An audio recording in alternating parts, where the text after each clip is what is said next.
Eu sou Bethany Huguetts e quero levá-los a uma aventura inesquecível pelas ilhas gregas.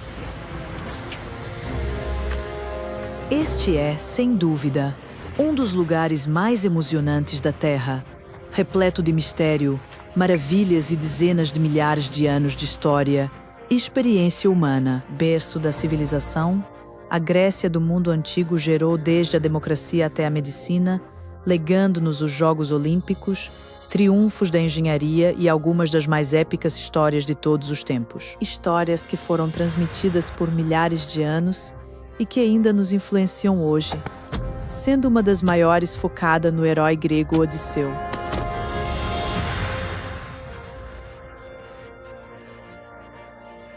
Ele é o lendário guerreiro cuja astúcia venceu a guerra de Troia.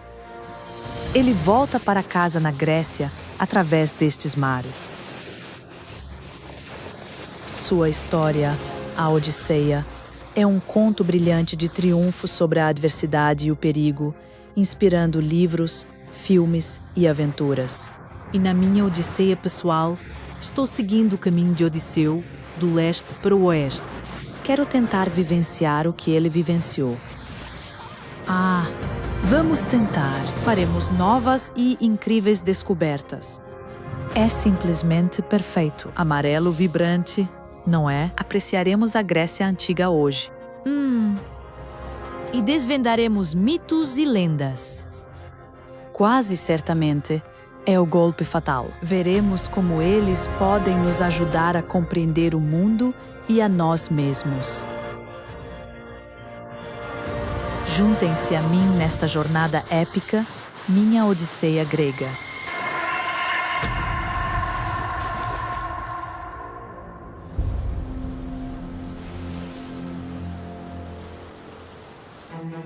Na última vez, viajei pelo Peloponeso, descobrindo ouro com mais de 3.000 anos.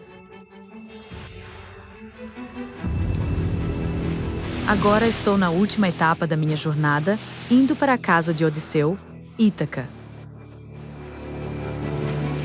Heróis enfrentaram desafios e continuam surgindo na reta final.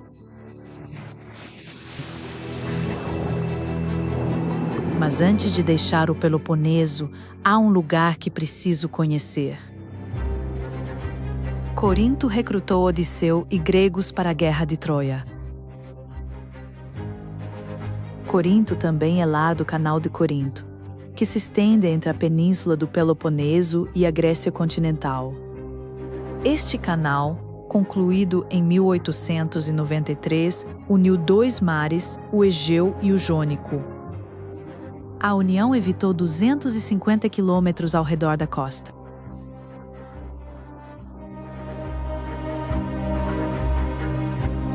Foram 12 milhões de metros cúbicos de terra removidos. Uma enorme quantidade de material foi removida. 12.000 embarcações o utilizam por ano e, depois do Canal de Suez, ele é o canal mais antigo do mundo.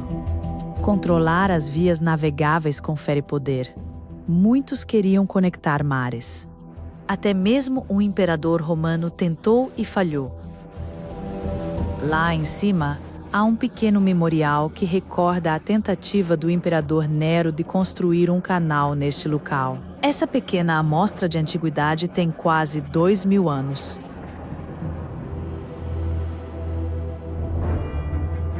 Este era um local extremamente estratégico para os antigos, servindo de cenário para alguns dos mais dramáticos mitos gregos, muitos dos quais descreviam os perigos das viagens marítimas e das mulheres encontradas no caminho, como Medeia.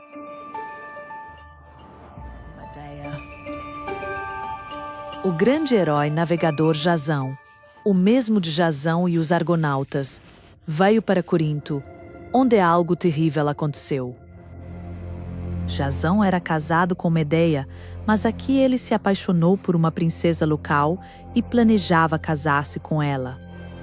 E ele piora a situação ao contar a Medeia que não tinha nada a ver com ele. Afrodite fez ele se apaixonar e ele não podia resistir.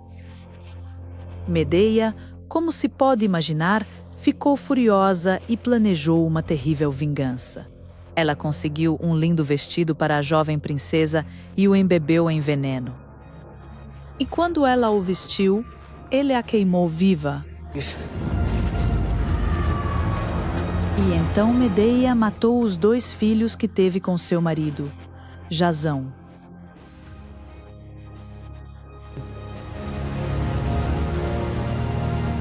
É uma vingança horrível, mas é Jazão quem acaba amaldiçoado. Jazão não sai impune, até deuses pensam que ele errou. E um dia, enquanto Jazão navegava por aquele oceano em seu barco, o Argo, uma viga podre desabou e o matou. Não é um fim digno de um herói.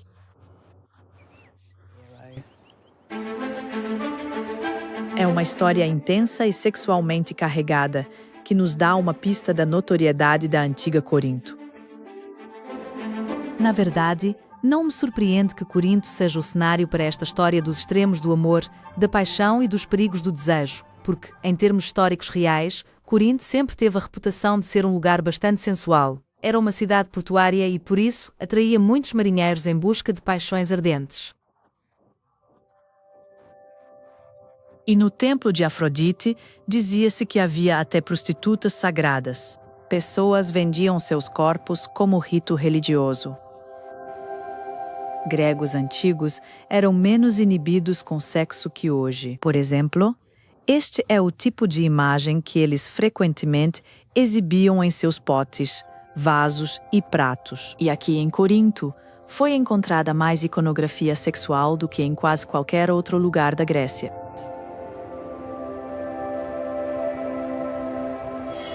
Tentações da carne são cruciais na Odisseia.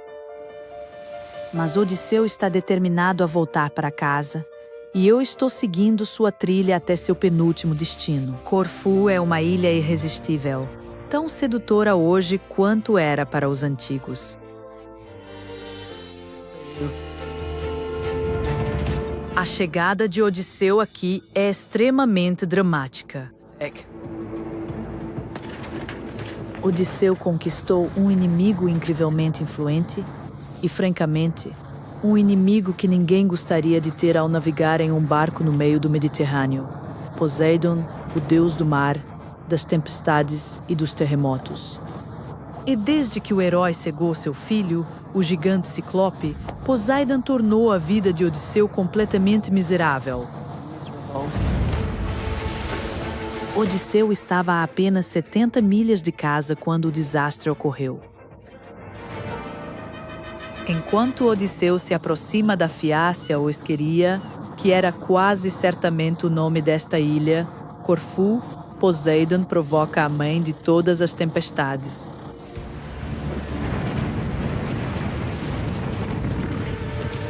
A jangada de Odisseu vira e o herói é lançado ao mar. Ele luta pela vida, enquanto correntes o arrastam para o abismo ou para rochas perigosas.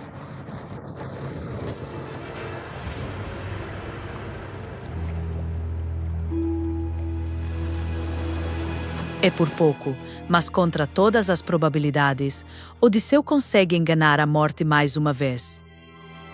Nu e encharcado, ele sobe pelas margens e se aventura em uma floresta, onde se abriga e se esconde de Poseidon. Exausto, Odisseu adormece rapidamente, mas tem um despertar brusco. Ele ouve garotas rindo e rapidamente se cobre com um ramo de oliveira. Felizmente, é a princesa Nausicaa, filha do rei da ilha, quem o acolhe sob sua proteção. Agora, eu não estou encharcado e certamente não estou nu, mas estou prestes a receber minha própria acolhida real aqui em Corfu, de um velho amigo, o Conde Flamburiari. Bem-vindo, bem-vindo à Terra da Beleza. É uma terra de paz, uma terra de beleza e paz. Adoro. Você tem um ramo de oliveira. O único que está estragando a paz é este gato aqui. Adoro o gato. Um gato e um ramo de oliveira me recebem. Que bolsa linda! Qual seu nome? Tarzan. Tarzan, o gato. Spiro, Tudo bem se eu descer? Você pode descer. Eu não vou subir. Ah, um pouco. Quase pronto. Agora, siga, siga, diz o capitão. Certo. Agora, excelente. Deixe-me ajudar. Sou eu. Adoro o fato de você ter me trazido um ramo de oliveira. Com certeza. É paz e amor. Se fosse Odisseu, cobriria a modéstia. Conheci o conde há 15 anos, pesquisando um livro. Pertence à família veneziana que governou Corfu entre os séculos XIV e XVIII. Eu não me importaria de pular lá dentro depois da nossa caminhada da praia. Olá, querido. Olá, Billy. Adoro ver você. Como você está? Estou muito bem. Melhor ver você. Exatamente. Gosto disso. Estes são novos. Esta é uma dama. É veneziana. Tem apenas 400 anos. E são da sua família? Sim. Sim, coisa de família. Um desses objetos, proveniente de uma região mais distante, encontrava-se em estado precário e precisou ser resgatado. Por isso, posições de destaque. Peças belas e encantadoras. Vamos entrar para nos proteger do forte calor do sol. Flamboriari não é um nome grego, mas sim veneziano pelos últimos 400 anos. Por 400 anos, os venezianos moldaram a arquitetura, a música e a poesia da região. E ainda hoje, quem conhece o grego percebe que não é 100% puro. Dialeto local tem forte influência veneziana. A presença veneziana é notável. Durante a Segunda Guerra Mundial, os nazistas ocuparam Corfu, destruindo parte de sua herança veneziana. Esta é uma história particularmente marcante. Esta era a bela e imponente mansão da família do conde na cidade de Corfu. Mansão foi bombardeada em 1943. Apenas esta pequena mesa e este espelho foram as únicas peças a sobreviver. É uma história verdadeiramente emocionante. Sim, são objetos belíssimos e, felizmente, agora estão seguros. Na Odisseia, quando Odisseu é resgatado, ele também recebe uma acolhida digna de realeza. Há um antigo sítio que muitos acreditam ser exatamente o local desse evento. Remontando ao século VIII a.C., esta é a cidade de Paleópolis. Ninguém descobriu ainda o antigo palácio do rei de Corfu e de sua filha princesa, que resgatou Odisseu, mas muitos anseiam que este seja o lugar. Esta é, de fato, a antiga cidade da ilha, que floresceu na época em que Homero compunha sua bela epopeia, a Odisseia, e há similaridades, pois na Odisseia lemos que a cidade possuía grandes blocos de alvenaria fincados no solo, era protegida por muralhas altas e dominava 2 belos portos duplos.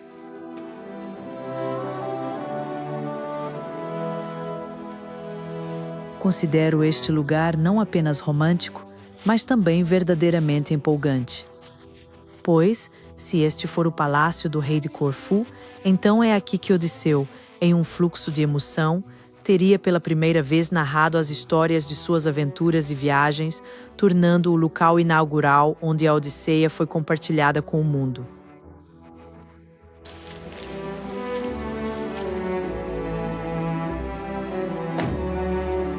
Paleópolis data da expansão grega para leste e oeste.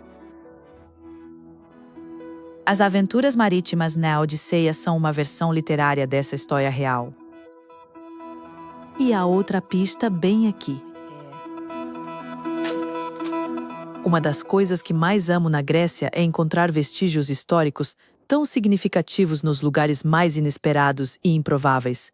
E este é um deles. Esta é a tumba de alguém chamado Menócrates, que era uma espécie de diplomata e tinha como função garantir boas relações entre as ilhas e com o continente, e era obviamente muito amado, pois os habitantes locais lhe dedicaram este magnífico monumento. O que é particularmente interessante é que esta tumba possui algumas das mais antigas inscrições funerárias já encontradas. Esta é a mesma caligrafia utilizada na época em que a Odisseia foi escrita pela primeira vez. Embora um pouco deteriorada e escrita em coríntio, a inscrição diz: "Esta é a tumba de Menócrate." É uma bela homenagem erguida em sua honra. Mas o que é muito triste é que a inscrição revela que Menócrates, na verdade, pereceu no mar.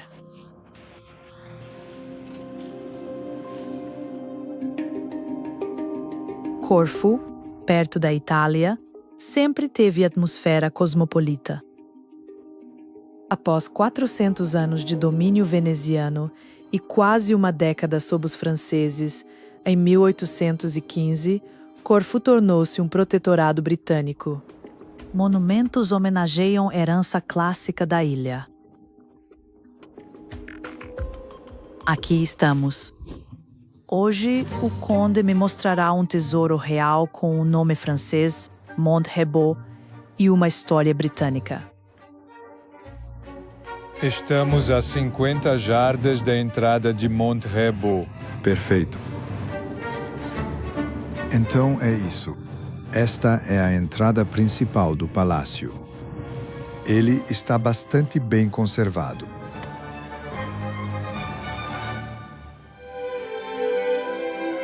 Palácio Britânico, residência de altos comissários, depois do rei grego.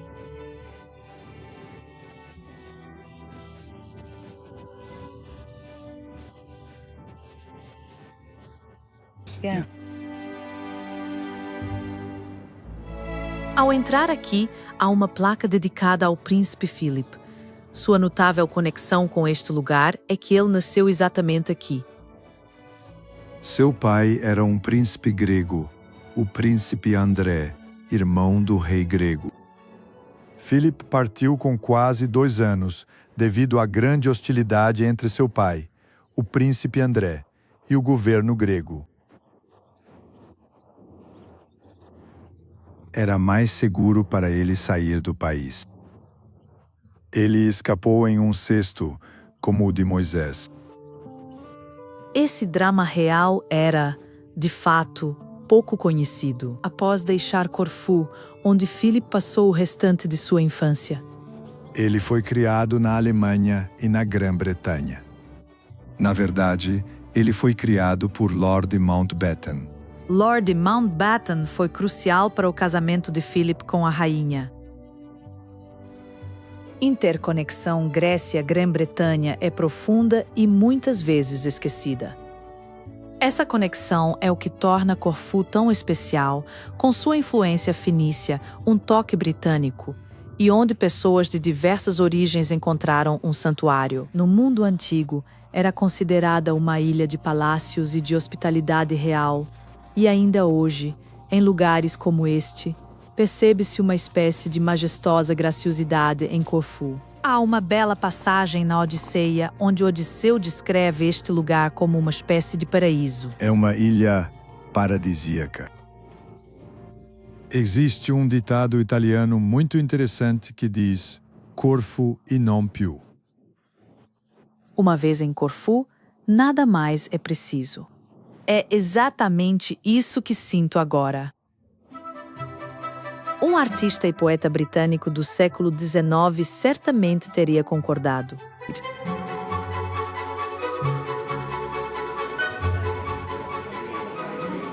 Hi, yes. Oh, fantastic color. Edward Lear amava essa ilha incondicionalmente. Ele a via como santuário e paraíso. Ele dizia, lugar de beleza e variedade sem igual na terra. E embora detestasse navegar, temia tempestades e naufrágios, e frequentemente ficava enjoado. Passava invernos aqui por quase 20 anos. Ilha inspiradora. Ele foi o homem que popularizou os limeriques. E este é um que ele escreveu sobre Corfu. Um velho de Corfu não sabia o que fazer. Corria de um lado a outro até ficar bronzeado.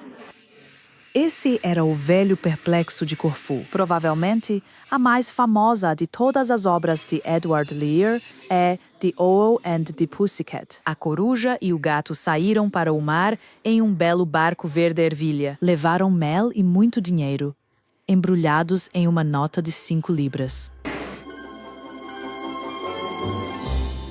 Escritores encontraram lar em Corfu. Tropas britânicas ficaram aqui no início do século XIX. Um de seus legados foi o cricket.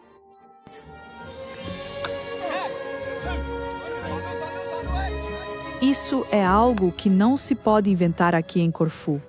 Existe uma tradição muito longa e apaixonada de cricket. Por uma coincidência, neste fim de semana, a realeza literária britânica está em campo. O Ostotes XI, uma equipe de cricket bastante conceituada, veio jogar aqui em Corfu.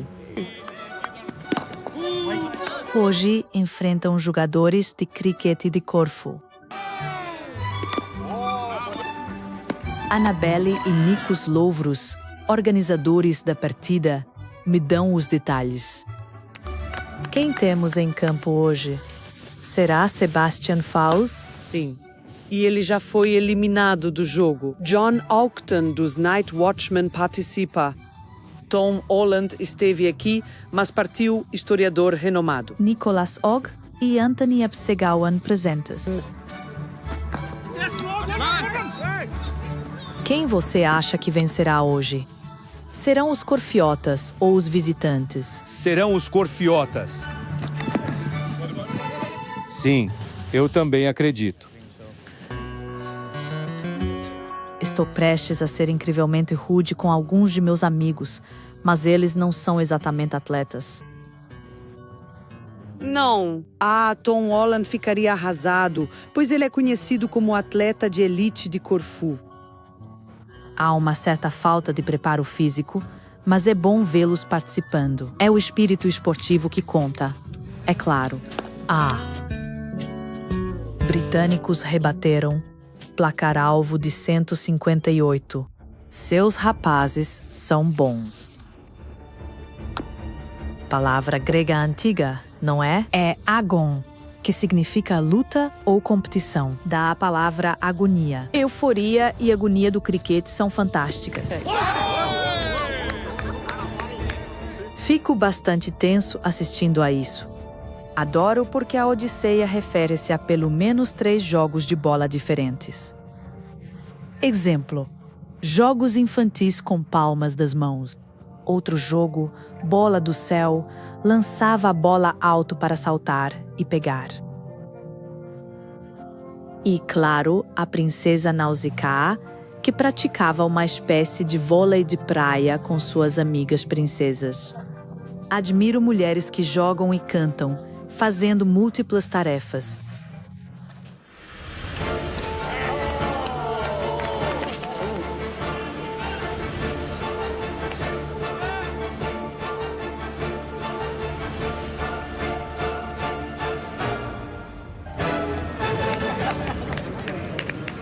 A agonia acabou. A equipe de Corfu derrotou completamente os escritores. É hora de nos solidarizarmos com Sebastian Faulks, autor de Birdsong, que persistiu apesar de ter lesionado o polegar. Seu polegar está preso com fita e algodão. Meu polegar está preso com fita. Será difícil digitar com este dedo. Uso na barra de espaço. Meu novo livro será uma palavra longa. Ouviu em primeira mão? Se eu escolher a palavra certa, isso é comum no grego antigo, sem espaços. Você absorve o espírito da literatura antiga. Sim, bom, certo. Os britânicos aceitaram a derrota. Presente estava o autor best-seller Peter Frankopan, que achou o evento brilhante. É fascinante encontrar algo assim. É interessante notar o desejo das pessoas de se reunirem para trocar esporte, ideias e palavras de diversas culturas. E isso é algo que sabemos que acontece há milhares de anos. É empolgante como as histórias viajam, muitas pessoas levam as histórias por milhas. Lembra o telefone sem fio antigo. As histórias crescem, ganham elementos, mas mantêm verdades universais. É como uma grande memória global compartilhada. É sempre sobre a viagem. Trocar ideias exige abertura, pois há constantes desafios. Ajudamos a humanidade um ponto positivo, mesmo após derrota no cricket. Exatamente. Até logo, foi um prazer revê-lo. Odisseu descreveu esta ilha como um paraíso na terra, com jardins exuberantes e palácios suntuosos. E há um deles aqui que desejo mostrar, construído em homenagem a um dos companheiros de armas de Odisseu. No alto, encontramos algo um tanto inesperado, um monumento ao herói Aquiles, ou melhor, um palácio inteiro dedicado a ele. Sua origem é recente, de pouco mais de 100 anos. O Achileion, construído no final do século XIX para a imperatriz Elizabeth da Áustria, ou Sisi, serviu como refúgio após a trágica morte de seu único filho, o príncipe herdeiro Rudolf, de 30 anos. Sisi ficou tão impressionada com os mitos que o Achileion copiou as antigas vilas de Pompeia e foi nomeado em homenagem a Aquiles, um herói abatido em seu auge, assim como seu próprio filho. Ela até instalou esta enorme estátua de Aquiles moribundo. Aqui, não é apenas o guerreiro supremo Aquiles que é celebrado, mas sim o herói vulnerável e trágico. E é por isso que os mitos gregos importam, pois eles podem significar coisas diferentes para pessoas distintas, oferecendo tanto consolo quanto inspiração milhares de anos após terem sido concebidos. Aquiles frequentemente carrega seu escudo característico. Na mitologia, este era o escudo de um super-herói forjado por um deus.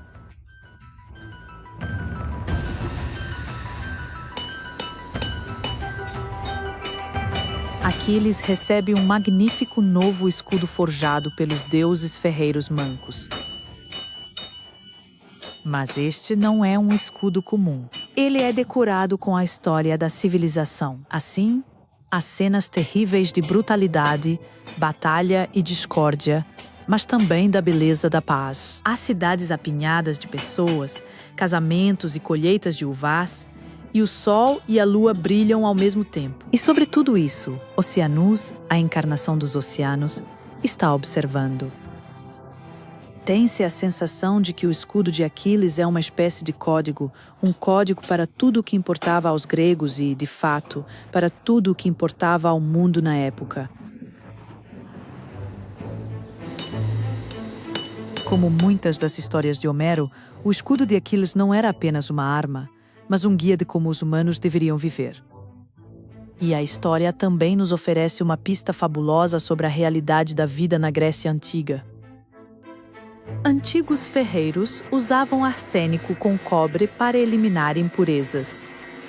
Isso os envenenava, tendo como efeito colateral ficarem mancos.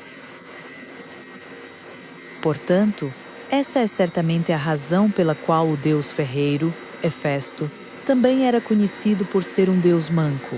Apesar de o escudo maravilhoso de Aquiles ter sido feito por um deus, ele não pode salvá-lo. Aquiles é mortalmente ferido em seu ponto fraco secreto, literalmente seu calcanhar de Aquiles, pelo príncipe troiano Paris. E quando Aquiles é finalmente morto em batalha, quem herda seu escudo é Odisseu. É Homero quem nos conta que a história de Odisseu é a história de tudo o que importa em nossas vidas.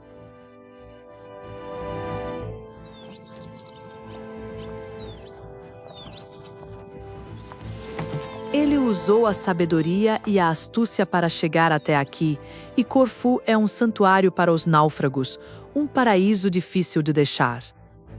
Na história, embora Odisseu seja realmente atraído pela bela princesa Nausicaa, seu coração anseia por sua esposa Penélope, de volta para casa em Ítaca. Assim, em um ato de incrível generosidade, o pai de Nausicaa oferece a Odisseu uma flotilha de seus navios mágicos especiais e o manda deixar a ilha e ir para casa. Mas seu velho inimigo Poseidon ainda não tinha terminado. Em pé de guerra, ele transforma um dos esquadrões de Odisseu em uma pedra gigante. E os moradores da ilha ainda discutem hoje qual dessas ilhas é aquele barco em forma de rocha. Odisseu escapa das garras de Poseidon navegando por um mar escuro e nebuloso. Ele conseguirá voltar para casa?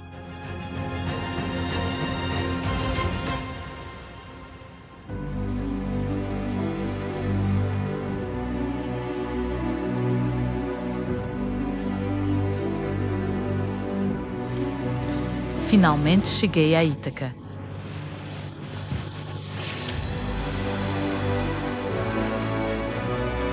Eu viajei quase 2.000 milhas de leste a oeste em todos os tipos de barcos. Quase naufraguei, mas agora consegui chegar.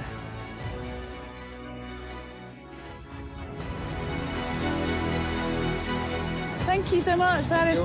Esta é uma ilha absolutamente deslumbrante e eu nunca estive aqui antes. Entendo a determinação de Odisseu em voltar para casa. Ítaca foi descrita na Odisseia como terra de cabras, não de garanhões. Um lugar modesto, mas para o nosso herói, não há lugar como o lar. Então, finalmente, Odisseu está de volta e ele cai no chão e beija a terra porque está em casa. E o lar é onde o amor está. Suas aventuras não terminaram. Ele ficou ausente por 20 anos. Sem saber o que encontraria em casa, ou se sua esposa Penélope ainda o esperava, Odisseu age secretamente.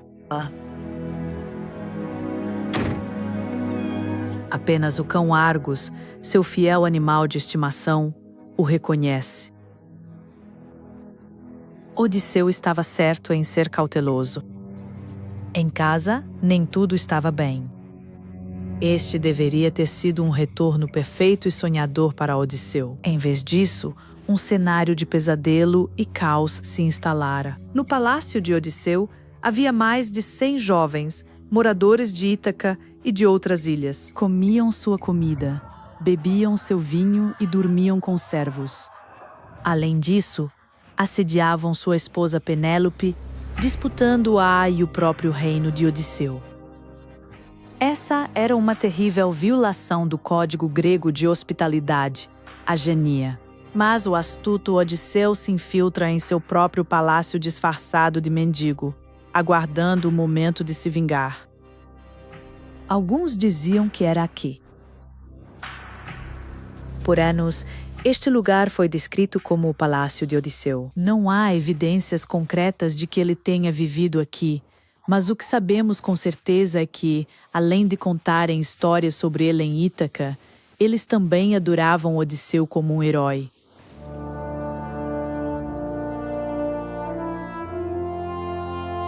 Quero mostrar-lhe uma pista de 2.000 anos que revela o status de celebridade de Odisseu. Há um pequeno tesouro genuíno da ilha aqui, e sou muito afortunado por ter sido permitido segurá-lo, pois o que temos neste caso são todos os presentes que foram deixados aos deuses. Presentes aos deuses para boa sorte. Um fragmento de máscara de teatro. E nela está escrito: Minha oração a Odisseu. Isso nos diz que, cerca de 1000 anos depois do período mais provável da Guerra de Troia, Alguém aqui acreditava tanto no poder de Odisseu que o considerava uma espécie de super-herói, pensando que mesmo então ele lhes traria boa sorte. Com o que queriam sorte? É incrível, não é? Em breve, precisarei de um amuleto. Um perigo inesperado está prestes a surgir em meu caminho.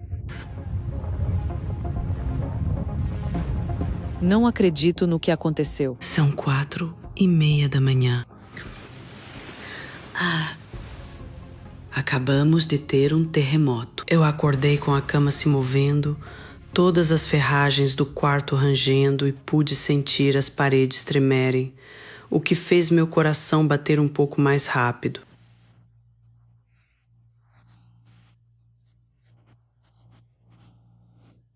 Pois isso está completamente ligado à história de Odisseu.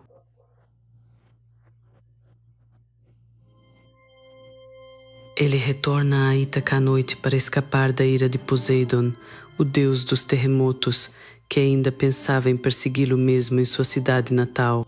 Meu Deus, isso não é um mau presságio. De qualquer forma, tenho certeza que não. Parece que Poseidon ainda está agindo aqui. À espera de um novo tremor. A noite é de insônia. Os ilhéus alertam sobre tremores.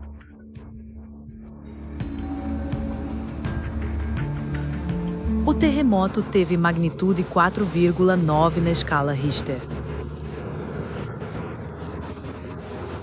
O poder da Terra foi sentido no tremor, um impacto absoluto. Felizmente, não houve mortes desta vez. Ítaca sempre sofreu abalos sísmicos, com impactos visíveis. Em agosto de 1953, um terremoto monstruoso devastou esta região, atingindo 7,2 na escala Richter, destruindo a maioria dos edifícios e matando quase 500 pessoas.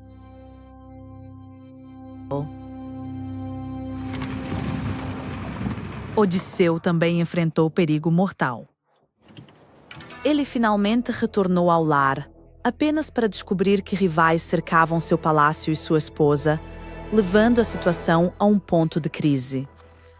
Após quase 20 anos, Penélope, exausta, anuncia que irá lançar um concurso. Ela se casará com o pretendente que conseguir armar o arco de Odisseu e disparar uma flecha através de um alvo. Odisseu é famoso por seu arco e flecha. Este é o seu momento. É um teste de força e nervos. 2 arqueiros gregos demonstrarão como dominar essa arma letal. Arco e flecha, antigo e moderno. Olá, sou Bethany.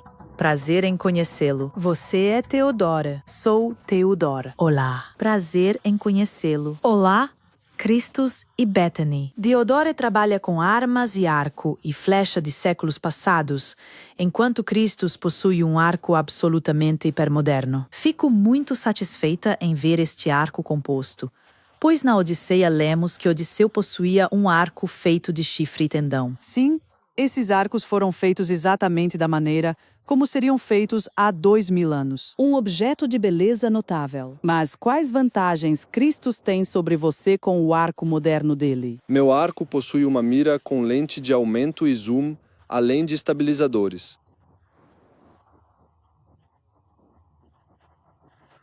Eu sou definitivamente mais rápida.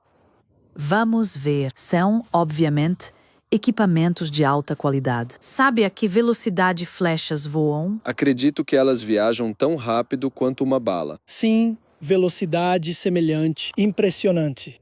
Este é mais lento, mas ainda é um arco de guerra. E, na época de Odisseu, relatos mencionam o envio de 6.000 pontas de flecha por vez. Elas eram usadas como máquinas de matar. Sim, letais. Estão prontos para o desafio de acertar o alvo mais rápido? Definitivamente, Sou mais rápido. Que a disputa comece. Devo me posicionar um pouco mais atrás? Certo. Tudo bem. É melhor para você. Melhor. Eu acho que é melhor. Eu também acho que é melhor. O alvo desta vez é um vaso de terracota. Quem o quebrar primeiro, vence. A velocidade e o poder de fogo do arco antigo superarão a precisão mortal do moderno.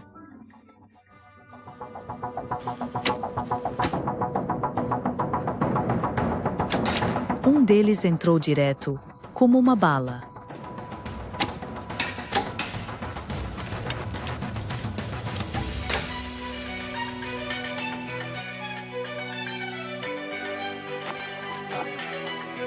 Uau, olhe só isso. Então, foi aqui que os Theodores acertaram. Acertaram no centro, mas não quebraram o vaso. Olhe isto. 2 das flechas de Cristo atravessaram completamente o alvo e se cravaram no tronco da oliveira. Isso é um poder de fogo impressionante.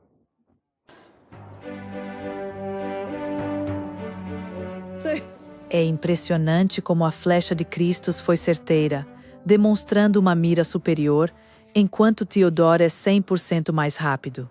Isso, de fato, gera um grande prazer. Isso é um fato inegável. Leva-se muito tempo. Em uma situação de batalha, à distância, o tempo que isso levaria permitiria que o inimigo escapasse. Ao fazerem coisas assim, vocês se conectam aos heróis do passado. Vocês chegam a pensar em Odisseu, Aquiles e Agamenon. Esta é uma tradição, algo que carregamos dentro de nós. Nossos genes nos transportam de volta a esse tempo. Para mim, é uma viagem ao passado. Realmente? Sim, definitivamente. É 100% instintivo. Para mim, é entrar em contato com meu eu interior.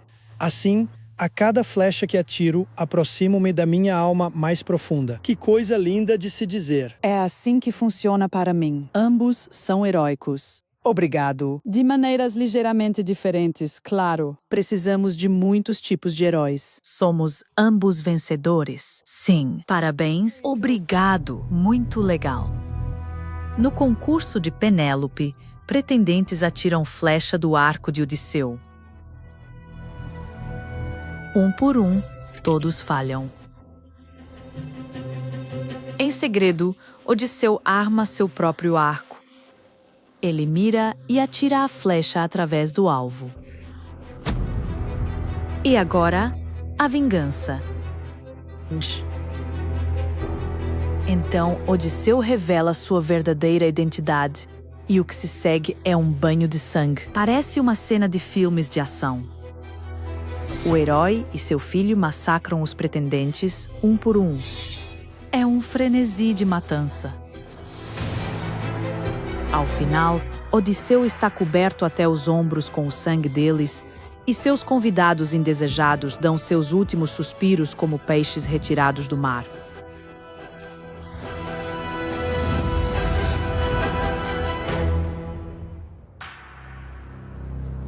Contudo, Penélope precisa ser convencida de que este é realmente seu marido, pois, afinal, ele esteve ausente por 20 anos e por isso ela propõe um último desafio.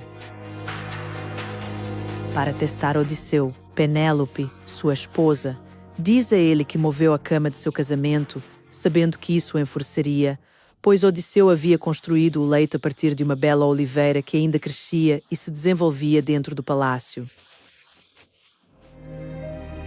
É uma história verdadeiramente bela, pois aborda a permanência de seu relacionamento duradouro, mas também nos lembra de algo mais. As oliveiras aqui na Grécia podem ter milhares de anos, sugerindo que todas as nossas vidas estão enraizadas na profunda história do passado.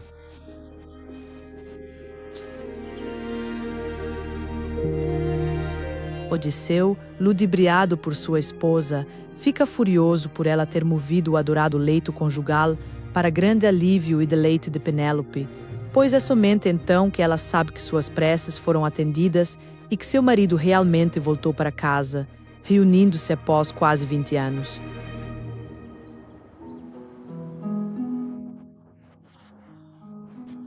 E é a cena mais comovente e atemporal.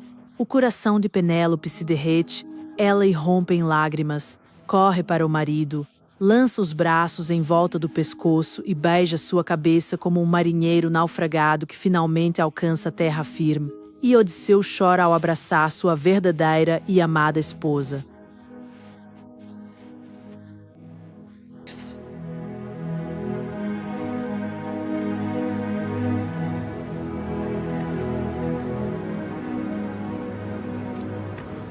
O maravilhoso sobre os mitos é que eles não são apenas histórias empolgantes.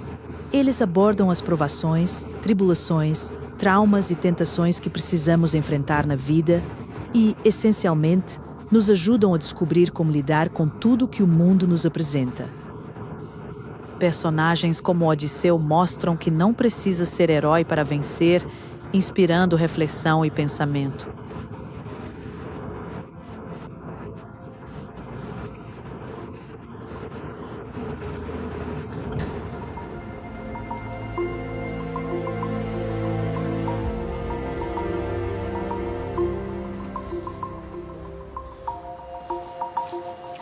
Mas há outra versão da história.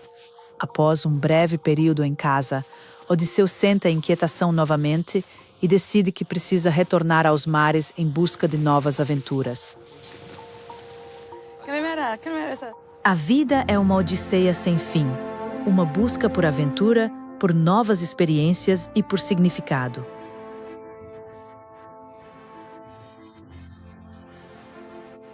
Eu sabia que esta seria uma jornada incrível, mas não fazia ideia de que teria aventuras tão épicas.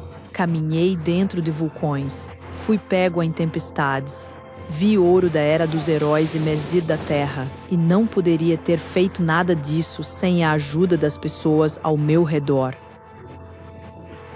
Creio que esta odisseia me ensinou inúmeras lições, mas, em particular, ela me ensinou sobre o poder da amizade e o poder das histórias, e também que, ao longo da vida, estamos fadados a enfrentar desafios e perigos, mas viver é, de fato, embarcar nessa jornada.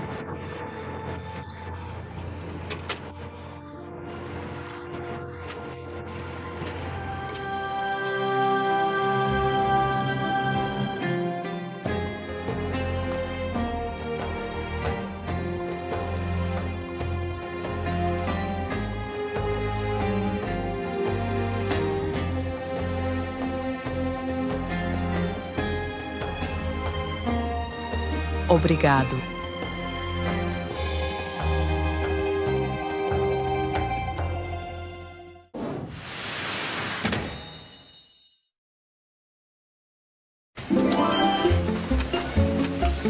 יפה, מאמי. בול עוגת התפוחים שלי. מצאתי. בשר טלה? מאמי, אני רוצה טרי. וואי, טרי פה. כן, זה נראה לי טוב. חבר, יש לך בשר טלה טרי? אבל שיהיה טרי. טלה, טרי! Eu não sei. טרי!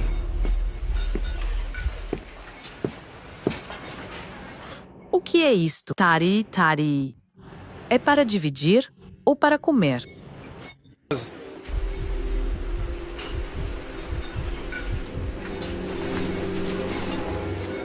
Um milhão de israelenses já pararam de consumir produtos de origem animal. Pesquise no Google por a conexão para saber como começar.